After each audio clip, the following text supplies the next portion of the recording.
Be me, 29, marketing coordinator, living in a decent one-bedroom in the city that costs too much but has exposed brick.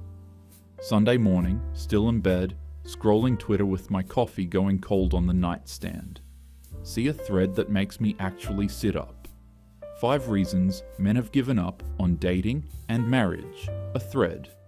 12,000 likes? The replies are worse. Hundreds of men agreeing, sharing their own stories, talking about how they're done with dating. One comment: why would I risk everything for someone who can replace me the second someone better comes along? I screenshot it. Text my group chat. Men are so fragile, LMAO. Sarah replies immediately, literally, they can't handle that, we don't need them anymore. Jess. Fragile masculinity is so embarrassing. I feel validated. Keep scrolling. The original thread is still bothering me though. I click back to it. The guy who posted it lists his 5 reasons. Financial risks, divorce, alimony, being used, family court, bias, unrealistic female standards, contradictory expectations, be traditional and modern. Being seen as disposable, replaceable. Each point has subthreads. Hundreds of men sharing nearly identical stories. I roll my eyes. Screenshot the list too. Send it to the group chat with, imagine being this delusional. That afternoon, we meet at our usual spot. Busy cafe downtown with good lighting. Sarah's complaining about Tinder again. I matched with this guy. Decent job. Seemed normal. Asked me out for drinks. I suggested this wine bar I love. Know what he said?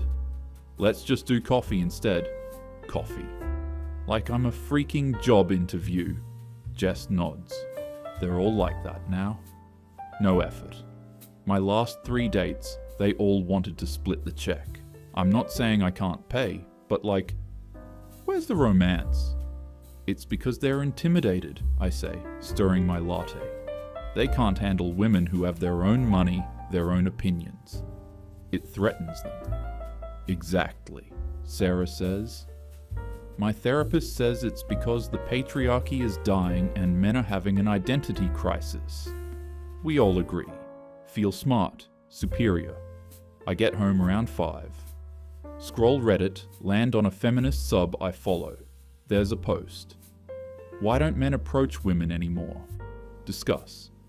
Top comment is from a woman saying men are afraid of strong women.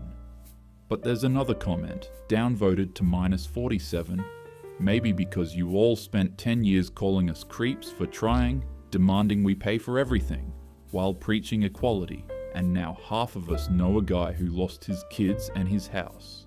But sure, we're the problem. The replies are tearing him apart. Found the incel. This is why you're single. Cry harder. But then I see something else. A quote tweet from @feministwriter, someone I actually follow, verified, writes for HuffPost. You know what? I'm tired of assuming. I'm going to actually interview men and document why they feel this way. Let's see if they can defend these excuses under scrutiny.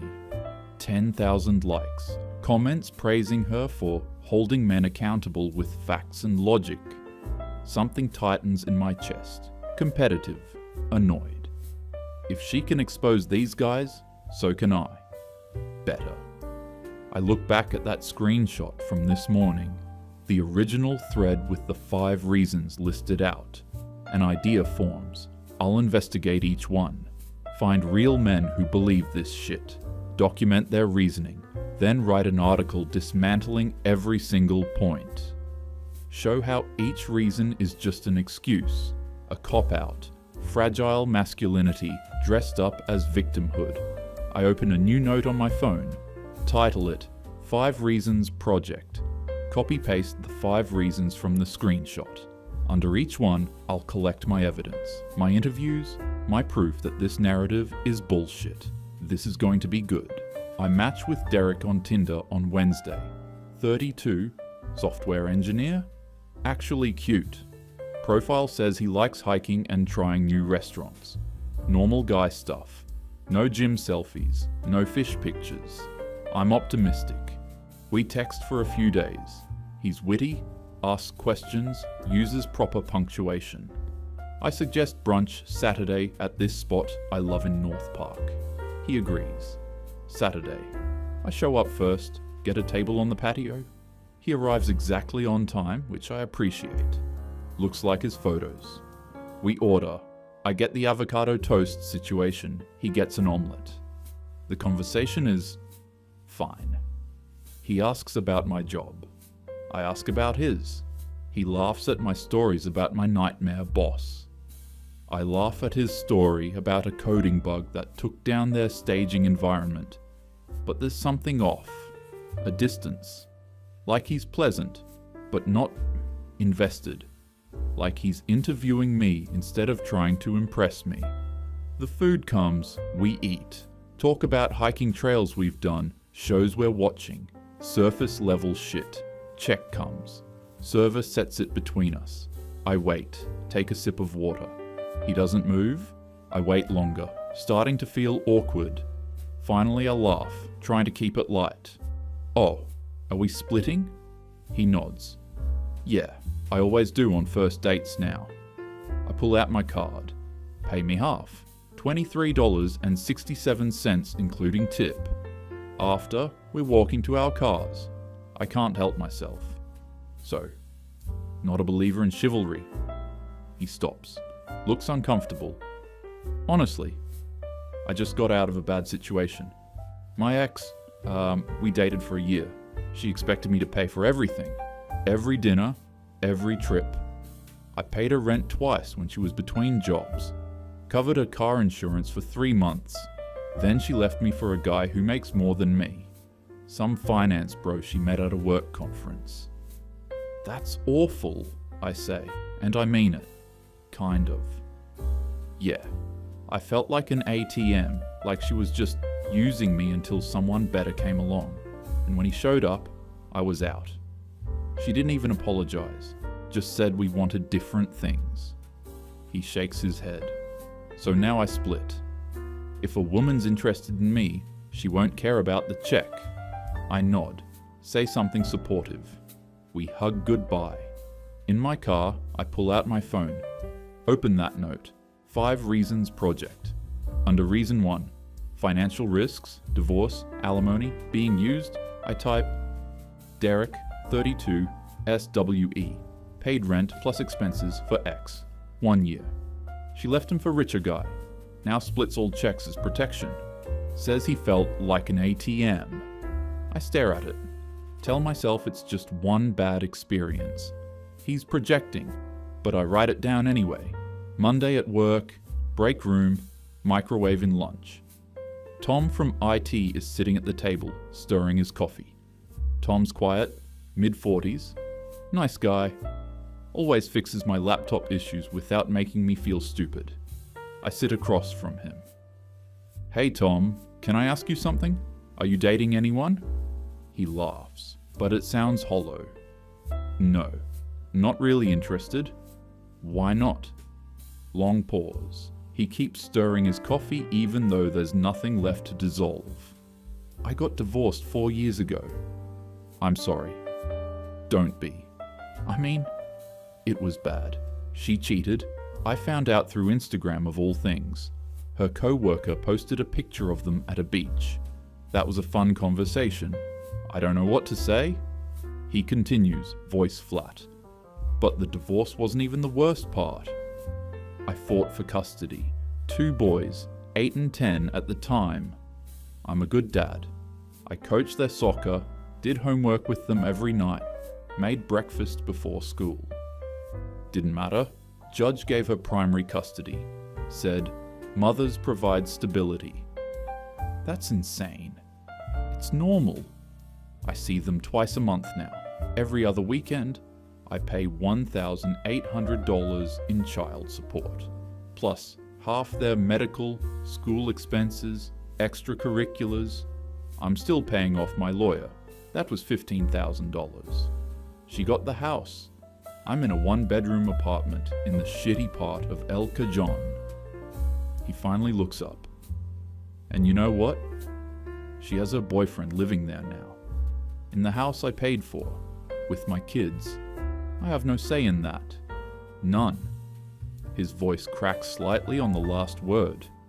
So yeah, I'm not exactly rushing to get married again.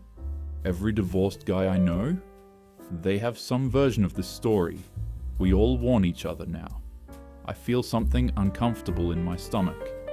Tom, I'm really sorry. That's not fair. It isn't. But it's reality. I go back to my desk. Open my phone. Under Reason 2, Family Court Bias, I type, Tom, IT Department, pays $1,800 per month child support despite ex cheating. Lost custody, judge, mothers provide stability. Sees kids 4 days per month, $15,000 lawyer fees. Ex's boyfriend lives in his old house with his kids. Says every divorced guy I know has similar story. I stare at the entry. Tom's not a misogynist. He's a genuinely good guy. And that makes it harder to dismiss. Friday night. Home alone. Again. Tinder open on my phone. I'm scrolling through old matches, thinking about my research, wondering if I need more data points. Then I start noticing patterns. Every guy I swiped right on, 6 feet or taller. I literally had it filtered. College educated. White collar jobs, finance, tech, consulting, law, travel photos, well dressed, guys I ignored or unmatched, shorter. Boring jobs, teacher, electrician, retail manager, mirror selfies instead of the professional shots. I find a message from 4 months ago. Him, hey, loved your profile. Wanna grab coffee? I never replied. Click his profile. 5 feet, 8 inches. Electrician. Actually seems kind. Decent looking. Normal hobbies. I feel a tiny pang of guilt. Push it down. That's just preferences. Everyone has preferences. But then, I remember something I read once. About how women on dating apps barely swipe right on anyone. I Google it. Find the study. OkCupid data. Men swipe right on 50 to 60% of women. Women swipe right on 4.5% of men. I close my laptop. That stat sits in my brain all night. Saturday dinner with Jake. Old college friend. We've stayed close over the years. Get dinner every few months. Text occasionally. He's doing well. Finance job. Fit. Lives in a nice condo downtown. Single. We're at a Thai place in Hillcrest. Splitting an appetizer. So I'm working on this project, I say, dipping a spring roll in sauce. Trying to understand why men say they've given up on dating. He raises an eyebrow. And? Just gathering data. You're single? Why? He laughs, sets down his fork. You really want to know? Yeah. He pulls out his phone, opens Tinder, shows me his stats screen. I'm not ugly, right? I'm 6 feet 1 inch. I make $140,000. I go to the gym 4 times a week. I get maybe 1 match a week. Maybe. My co-worker Emily, she's cool, we're friends. She showed me her stats. 97 matches in 1 day. I'm quiet. And here's the thing, he continues, most women on these apps are only swiping on the top 10% of guys. So those guys, they're drowning in options. Why would they commit? They don't have to. And the other 90% of us, we're invisible. I try to argue, but that's just apps. In real life, it's not just apps. I tried approaching women in person, at a bookstore, at a coffee shop. Both times I got cold creepy. One woman literally posted about me on Twitter. Didn't use my name but described me, tagged the coffee shop location. Her friends figured out who I was. Someone sent me the thread. I stopped trying after that. Silence. Then he says, quietly, looking right at me, "You rejected me 7 years ago. Remember?" My stomach drops. Jake, I'm not mad. I'm just saying. I was in grad school, broke, working part-time at the library making $12 an hour. You told me I was sweet, but not your type. That you needed someone more, what was the word? Ambitious. I feel heat in my face. So, I became ambitious. Got the job, the salary, the condo, the car. Became exactly what you said you wanted. He takes a sip of his beer. But here's what I learned. You didn't want me. You wanted what I could provide. And once I saw that, I couldn't unsee it. Not just with you, with everyone. I want to argue, want to tell him that's not fair. But the words won't come. Because he's right. He pays for his half. We hug goodbye in the parking lot. It feels different than it used to. That night, sitting on my couch, I open my phone with shaking hands.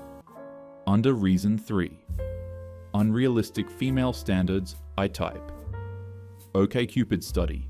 Women swipe right on less than 5% of men, versus men swiping right 50 to 60%. Creates massive imbalance. Top men have endless options. Why commit? Average men invisible. Jake. 6 feet 1 inch, $140,000, fit. Gets 1 match per week. Female co-worker, 97 matches per day. Then I scroll down to a blank space. Hesitate. Type, personal, rejected. Jake 7 years ago when he made $12 per hour. Now he's everything I said I wanted. He's not interested anymore. Says I wanted what he could provide, not him. I stare at the entry. My chest feels tight. But then I add one more line. Maybe he's just insecure? Still hung up on rejection from years ago? I close the app. Tell myself that's probably it. I can't sleep. Jake's words are looping. You didn't want me. You wanted what I could provide. 2:47 a.m. I grab my laptop. Google, why men don't want relationships anymore. Click Reddit. r/men's rights. Start reading. Hundreds of posts. Thousands of upvotes. Paid for everything for 3 years. Vacations, rent, her car payment. She left me the week I got laid off. Found out she'd been talking to someone else for months. My ex told me I was too short at 5 feet 9 inches, but constantly complains there are no good men left. I was her safe choice after she spent her 20s with guys who treated her like shit. She literally told me I was husband material like it was a compliment. I was never her first choice, just her last resort. She wanted me to be the leader and make decisions, but also accused me of being controlling when I did. Wanted me to pay for dates, but called me sexist when I opened doors. I couldn't win. The comments all echo the same sentiment. Same here. Happened to me too. This is why I quit. I find YouTube, video titled, Why Men Are Walking Away. Guy in his 30s, calm, articulate, not angry, just exhausted. He says, men are told to be providers, protectors, leaders, strong and stoic, but also be emotionally vulnerable, split everything equally. Don't expect traditional gender roles. So we're supposed to be traditional when it benefits women, and modern when it benefits women. We adapt to whatever standard serves them in that moment. There's no way to win. Comment section is full of men agreeing. Hundreds of them. Another video. Man talking about his divorce. She got the house. The kids. I pay $3,000 a month in child support and alimony. She's living with her new boyfriend now. In my house. Sleeping in my bed. I'm in a studio apartment, seeing my daughter on Zoom twice a week because my ex moved 2 states away and the court allowed it. The system didn't fail me. It punished me for getting married at all. Hundreds of replies. Same here. Happened to me too. Marriage is a legal scam. Welcome to the club nobody wants to join. I'm shaking. I open Instagram. Search for Mike, my ex from 3 years ago. His profile. Married now. Wife's pregnant, glowing in the photos. They look happy. Really happy. The kind of happy I used to imagine for myself. I remember why I left him. He worked at a non-profit, made $38,000 a year. Sweet, kind, emotionally available, cooked dinner, listened to me vent about work, remembered little things like my favorite tea and the names of my co-workers. But I wanted someone more ambitious. Someone who could afford the life I imagined. Nice trips, good restaurants, a house someday. The future I thought I deserved. Guy from my gym asked me out.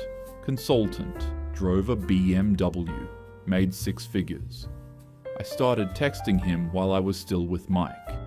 Long conversations, flirting, emotional affair I guess, though I didn't call it that at the time.